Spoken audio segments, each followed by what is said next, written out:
You're tuned in to another episode of Recruitment Entrepreneurs by Recruit CRM. Hey guys, welcome to another episode of Recruitment Entrepreneurs by Recruit CRM. And today we have with us Robin Doenicke. I think I pronounced that right. That was very close. To just get the ball rolling, can you just tell us your story? Who are you? Where are you from? And what are you doing right now? So I'm from Sydney, Australia, and I actually spent the last 25 years living in Tokyo, in Japan. And during that time, back in, in 2003, I co-founded Zensho Agency. And I've been running the firm ever since, and actually just moved back to Sydney about 3 months ago with my family. Our plan is to be here for the next 2 years, mostly so I can give my kids a bit of an Aussie school and life experience. And then chances are we'll move back to Japan after that. Of course, I'm going to be going back and forth between the two over the next 2 years. And what originally took me to Japan was actually my love of martial arts. And which martial art do you practice? Yeah, well, I actually practice a few of them now, but the main one that took me to Japan is, I guess, commonly referred to as ninjutsu. But the actual official name of the school is called the Bujinkan. And the art that we practice is Budo Taijutsu. But I also study Brazilian Jiu-Jitsu and a few other things here and there, the Russian art of Sistema. I've been doing martial arts. I'm 49, so I've been doing martial arts now, since I was 5. So about 40 to 44 years, I guess. So you're like a third degree black belt sort of thing. Yeah, I've got all those kinds of things, but I honestly feel like I'm just a white belt that hasn't given up yet. So look, there's always more to learn. That's awesome. Okay. And how did you sort of get into the world of recruitment? Was this your first job that was a recruitment job, or like how did you drop in?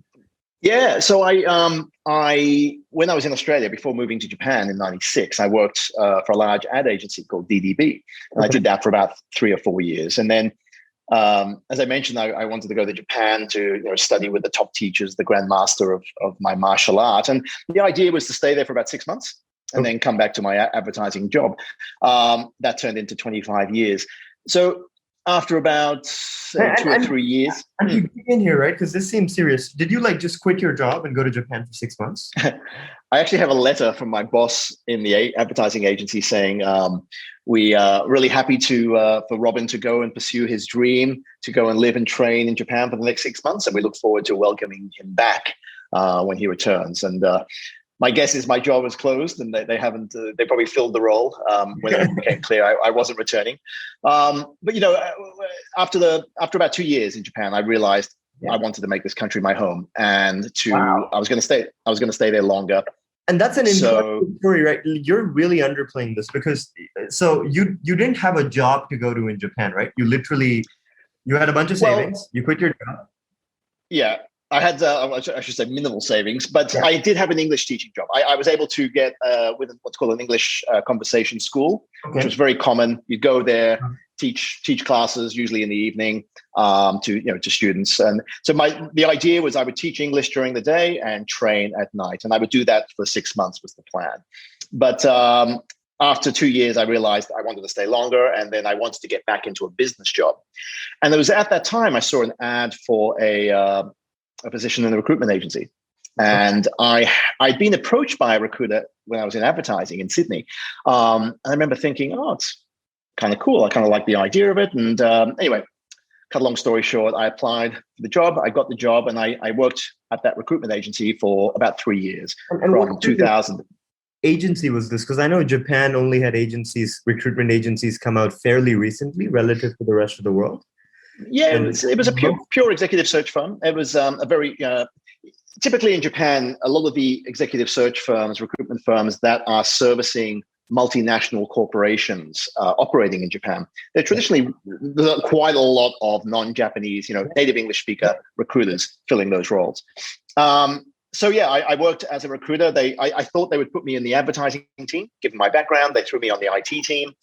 I made a whole bunch of placements dealing with tech engineers and so on. I had no idea really what I was doing. And it certainly wasn't an example of great recruitment skills. But I I had this one client, it was GE actually, and they were looking for a lawyer. And everyone said to me, don't waste your time. There's no market in placing lawyers, particularly in Japan, such a niche area. But I thought I'd give it a shot. And I ended up meeting a whole bunch of lawyers and finally filling the role, and then thought, well, I'll try and build a practice around all these other candidates that didn't get the role. And that's when I started the legal search practice at my former company. Then in 2003, it made sense to venture out on my own. It was always a dream of mine to build something and to do it, to do it differently. And so from 2003, we launched Zensho Agency, me and a colleague. And again, you just skim through this stuff. But by the time you're starting Zensho, you're just 3 or 4 years into the recruitment job, right? Correct. Yeah, right? 3 years. And you've probably done pretty well, which gives you the confidence to like start your own thing. But like, how do you think about, like, you sound like a very I'll wing it guy, but like, did you have a plan A and plan B when you started the agency? Like, I'm going to take, I don't know, like a $50,000 and do this, and I'll probably run out of money in 8 months if I make no placements, and then I'll get a job back. What was the plan? What goes through your head? Running out of money in 8 months would have been a blessing. I think we ran out of money almost within about 3 or 4 months. And it's funny how you say $50,000, because that's actually the amount that you need in Japan, or at least back then, to start a company and get a recruitment license. You need a license to recruit in Japan. And you have to have a minimum of 5 million yen. That's about $50,000, capital. Yeah. And so, we had the money. We put our savings, me and my colleague, my partner, we put the savings in and started just churning all the costs, getting the office, getting all the equipment, getting an accountant on board, all those kind of things, getting our tech stuff set up. We didn't know what we were asking for. So I think the guy who sold us our tech apparatus, he saw us coming and managed to sell us some pretty fancy stuff that we probably didn't need. We were about to run out of money, I think by month 3 or 4. Wow. And then we closed the retainer, and that didn't give us much more. It gave us about $20,000 or $30,000 more. And then from there, we made deals, another deal, and things started to happen. So I think over the first 10 years, I would say we probably came close to bankruptcy, maybe twice. Wow. Yeah, the first time within the first 3 months, and then the second time maybe after 5 or 6 years. And was this during the 2001 bubble? No, because we launched the business in 2003, so it might have been around the Lehman collapse. Great Depression, right? Yeah, everything just stopped hiring. Yeah. So there's been a few of these. There's been September 11, the Lehman collapse. There's been obviously the current situation. Yeah. The bubble burst. Yes, the IT bubble burst. But so I mean, I'm sure we'll get into it. But like from 2003 until 2016, Zensho was known as a legal search firm boutique. All we did was legal, and we had a small team of 3 people for that entire 12-year period. And just out of curiosity, what did you guys end up doing the first year in fees generated? Oh God, not a lot. Let's see. A range is fine. Yeah, I would say $200,000 to $400,000 US, maybe. Which isn't terrible for your first year with No. Right. No. But I mean, it was a lot worse than I'd been doing when I was just an employee recruiter. Of course. But no, we were lucky. We had it was a vibrant time actually, and we were able to get some quick wins, which gave us the confidence to keep going and make some new investments, and then things went up for a while, and then we had the typical the roller coaster ride that all recruiters get to enjoy. A ton of placements one quarter, and another quarter there's nothing happening, and you're just particularly in the legal sector. I mean, the deals are bigger, but they're fewer and far between, and so. And just for the audience to understand, because Japan is a very unique recruitment market relative to the rest of the world, with probably the most candidate-driven market on the planet, and also the highest fees because of that, because it's so hard to find folks. So when you were placing recruiters, were you charging like 33%? on a When placement? we were placing lawyers, yeah. I mean, yes. I mean, our minimum, our standard, which to this day remains the same, was 35%. Wow. Now that's that's sometimes negotiated down to 30%, and I shudder to think we actually do have some 25% fee paying clients. But in general, our standard is 35%. And we even have some clients at 50% for certain roles. So it's like you mentioned, it's a very candidate driven market. And obviously they're not going to be coming to us for your entry level positions. We're talking middle to senior management, particularly in the legal area, general counsel or senior partner of law firm, that type of role. And so you're saying there's situations where you place someone at $300,000 and you make $150,000 fee. Yeah. In fact, I personally billed over $1 million 3 times over the years, and one of my biggest fees was a small team of 2 partners and a few associates. And there was a fee cap of $500,000. So the fee would have been 35% of the total fee, would have been a lot more than that. But it was a nice, we reached the limit. So 500,000 US, and that came in a couple of times. And then actually, I'll share this story with you. When I said the second time we almost went bankrupt, if I had the bank book with me, I could show you. But we had this. If you look at the revenue in the cash in our bank account, it was just whittling down, and it got to about 35 cents. And then the next day, there's $500,000 and 35 cents in the bank book. Like we're on fumes. And of course, we know that deal is brewing, but we don't know if it's going to happen. It could not happen. And then when it happened, the joy, the relief, and Wow. and trying to remain calm and not get too caught up in the fear of what could happen. Was certainly a challenge and a great learning experience for me and my colleagues, during that time. So. Now you're alive again. 500K. Yeah. Back, you have another shot, you have another swing, and you can keep going. Exactly. That's crazy. I love this. And so where is Zensho today? Yeah. So we as I mentioned, we were just a legal boutique from 2003 to 2015. Around 2012, 13, I started sensing a growing feeling of dissatisfaction among senior recruiters in the market in Tokyo, in Japan. Yeah. It seemed like our industry was losing its essence. It was becoming less of an art and more of a science. It was all about KPIs. It was all about volume. It was all about how many resumes you send to this client by Friday, et cetera, et cetera. Yeah. And so many recruiters who I grew up with in the ranks that loved recruitment, loved the game. They were just they weren't loving it anymore. They just seemed to have lost the spark. And it was a real shame to watch this going on, and just people weren't loving it anymore.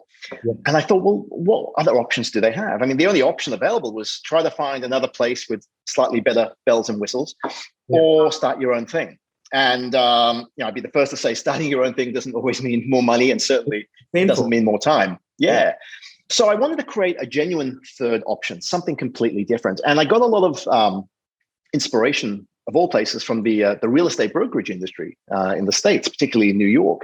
Yeah. And what I discovered was some of the top brokerages were attracting the best agents. All the agents were typically independent agents, independent contractors, and would actually pay a monthly kind of fee to the brokerage in exchange for access to the platform, the marketing, the systems, the database, the research, coaching, and the rest of it, the support, all the invoicing, etc. And I thought, could this work in recruitment? Could this work in Japan? Yeah. Everyone told me no, not a chance. It destined to fail. But I thought there had to be a way. So I spent the next 6 months like a madman in my room working out compensation plans. And finally, in around September 2015, I think it was, I went to my 2 existing employee recruiters at the time, who were on a typical, 30 to 40% commission, together with a monthly draw. Yeah. And I said, look, we're going to expand Zensho beyond the legal area. And this is going to be the new model. It's a brand new paradigm. We want to come into the market with this blue ocean paradigm. And I offered them the chance to stay on the old platform, in terms of compensation, not to force them into the new system, but they were like screw that. We want to be on the new plan. And I'll tell you about that in a second. And what is the new plan? What's the new plan? Yeah. So essentially, it's a commission only. So we're not for rookies. We're not for people, obviously, who are starting off in their recruitment journey. All of our currently, I should say, we went from 3 recruiters in October 2015 to our current 35. Wow. Some of the best recruiters in the market. And we also launched in England earlier this year. And we have 3 fantastic recruiters over there as well. And what changed? What did we do differently? So all of our recruiters are independent contractors. They're all partners. They all have the title partner. They are all in business for themselves, but not by themselves. Yeah. But they're not just a bunch of independent cowboys and cowgirls, running around doing their own thing. We are a tightly integrated team in terms of how we approach the market, how we work different sectors, how we work different functional roles, etc. And all of our consultants are paid a commission of between 70 and 90%, depending on the amount of revenue that they make each year.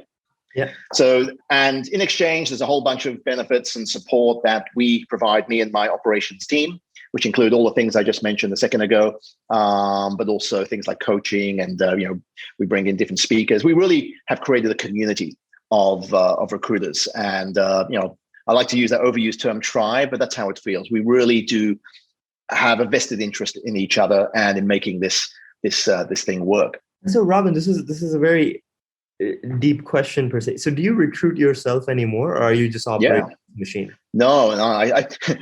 I sometimes have this fantasy that I will be able to step away from recruitment and just manage the machine. But I love it. I still love the game. I've still got great clients, and albeit I'm not as active. But, so today, and this is probably the better question.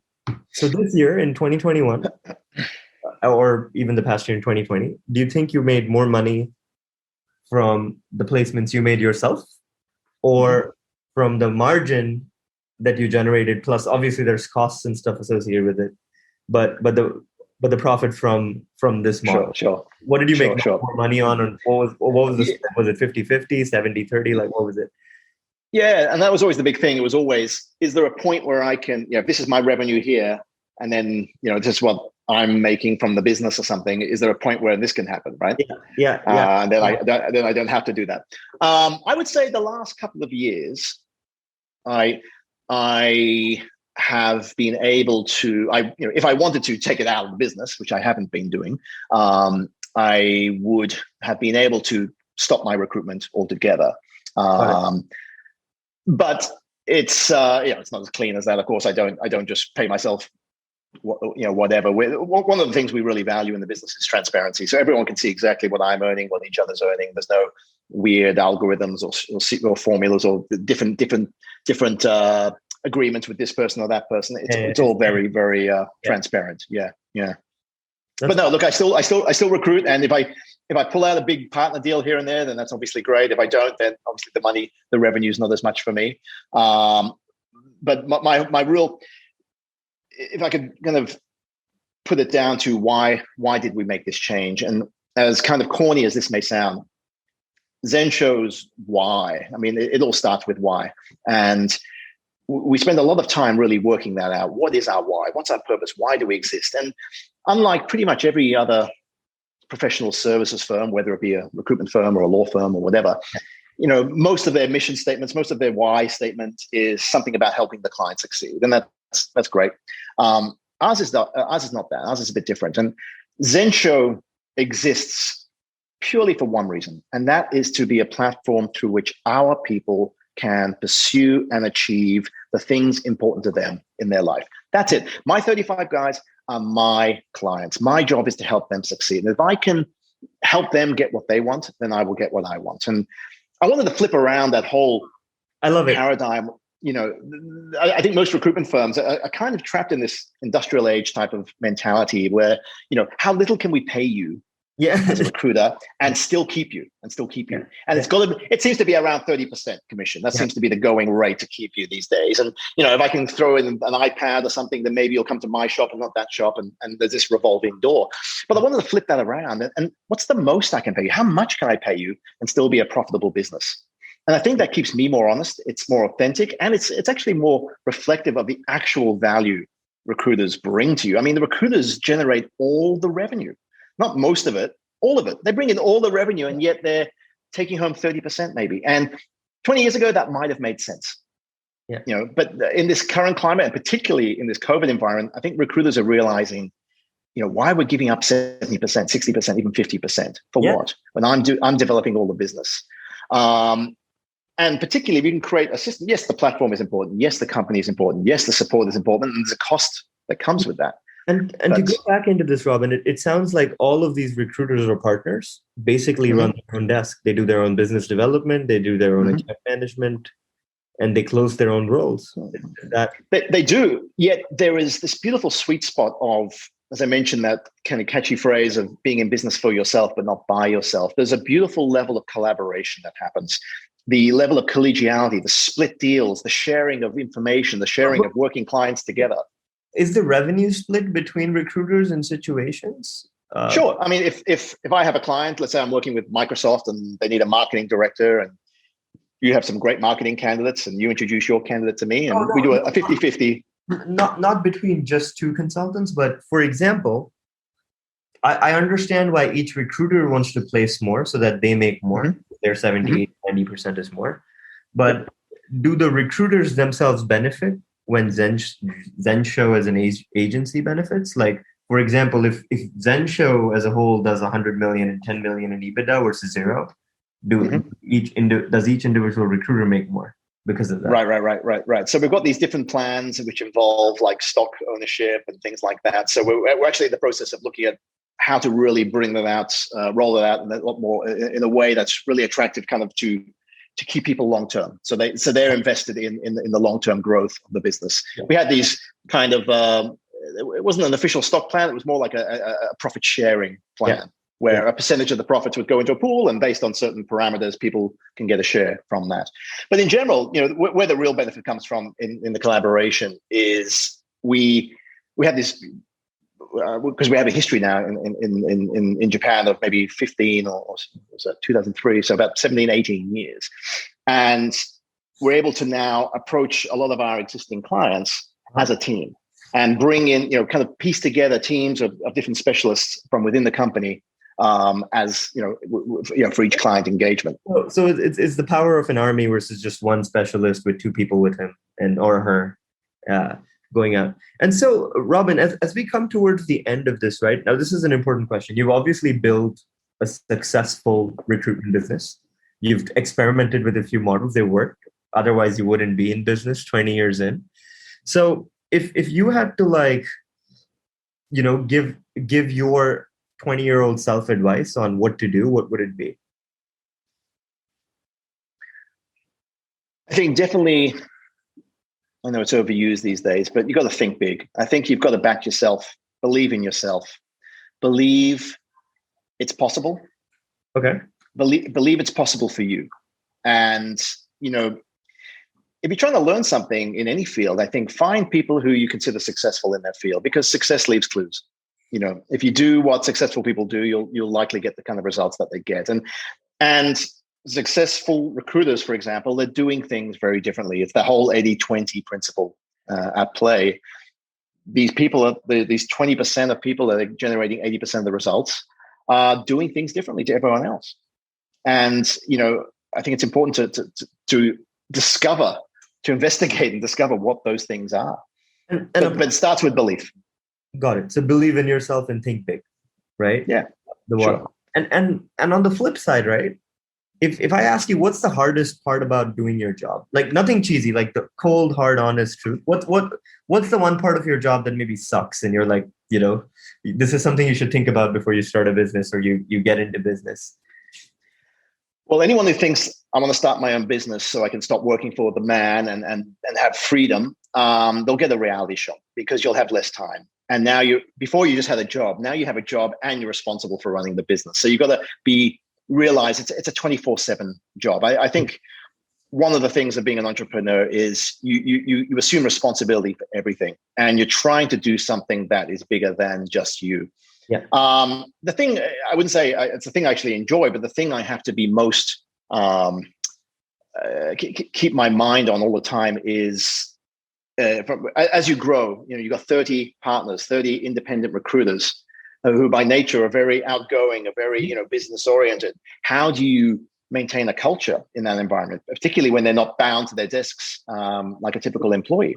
Exactly. And so, how do we engage people? How do we maintain our culture? Because the compensation, the money, that gets people's attention, but that's just numbers. That could be copied tomorrow. Our DNA, and I guess by some definition, not replicable or very difficult to copy, is our culture and the values that we really promote. That we start with our values. Our values are really ingrained in everything we do, and we make decisions whenever there's a kind of a hiccup or an issue arise. We look to how would our values, dictate how we should respond in this situation, or how we should resolve this issue. So my job really as CEO is really more of a coach. I find and I happen to be a coach as well, but it's really, I think, the most important role I have. And that's making sure I'm engaging with people, making sure their voices are invited, are heard, are respected, are valued, and making sure that people are communicating, because any issue that's ever arisen has always been due to one thing, and that is a lack of communication. So basically, don't start a business because you think it's cool to be your own boss, because it's probably it's going to suck, right? at times. Be prepared. Yeah, be prepared for the suck, because it's like anything, isn't it? It's like going to the gym. If you go to the gym and not want to get sweaty or don't want any pain, well, you're not going to get very far. So you've got to be willing. You got to be willing to be comfortable with discomfort and to throw yourself into the unknown. Be okay with being afraid. I think be vulnerable and be just be comfortable with not knowing how things might turn out. And Robin, what's the plan now? So you're at 35 folks now. What's do you want to keep it at 35, 40 folks, keep the culture tight? Or what's the 2, 3, 4, 5 year plan? Like what's your game plan for Zensho? Yeah, so as I mentioned, we've opened up in England, and we want to see how that goes. But look, I think our real future is just continuing to build our core presence of Japan. I think we will build. There's no fixed number that needs to be. We will, if we come across great people, we'll add them if it makes sense strategically and culturally to add them on board and make sure they're onboarded in the right way. Now, could we support 50 plus recruiters? I'm sure we could. As long as it's done in the right way and those people are fitting in with our team. Out of curiosity, out of the 35 folks you have on your team, what percentage are expats that are now Japanese or like native English speakers versus native Japanese speakers? What's the split like at this point? Yeah, so I think we have people from like 11 countries, but in terms of I wouldn't say they're all native English speakers, but English is not. Let me put it this way: we have about 20% of our people are Japanese, native Japanese, and I'd love to increase more Japanese people. The fact is, we work mostly with US and UK. I understand. And European corporations, and so most of the work we do is in English. Even when we're speaking, most of the candidates we look for are Japanese. But they have to generally be able to speak English at a level that would allow them to work at Microsoft or one of these big US companies. And one quick question that I sort of forgot to ask you: when anyone in the Zensho network, like or within the business, goes out and signs a contract with a client, the contract is signed by Zensho, right? Between the client and Zensho. It's not an individual relationship. Correct. Yeah. No. They're an independent contractor to Zensho, and Zensho engages with the client and does the fee agreement, the invoicing, etc. Got it. So the money and accounting and back office is at Zensho. Zensho collects the cash and then pays out 70, 80, 90%. Correct. Yeah.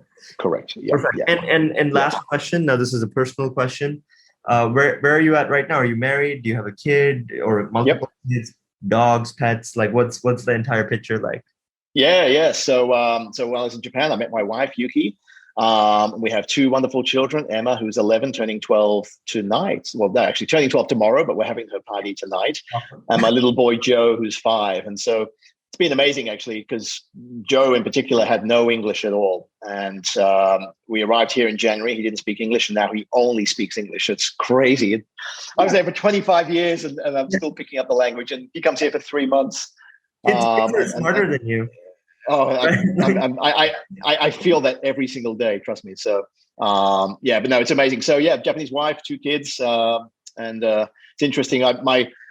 my kids are half, I guess, officially half Australian, half Japanese. But my name is My bad. But are you still an Australian national, or have you completely emigrated and become a Japanese?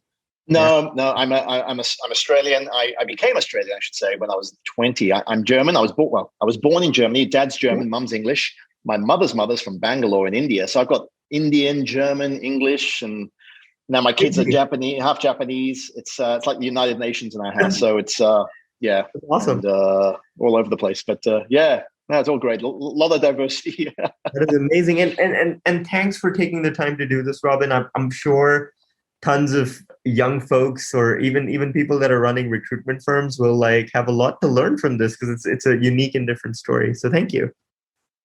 Thank you, Sean. I really appreciate the opportunity. And that's a wrap, guys. Stay tuned for another episode soon. And that's all for today's episode of Recruitment Entrepreneurs. Like and follow us if you liked today's episode and want to hear more stories from the world of recruitment.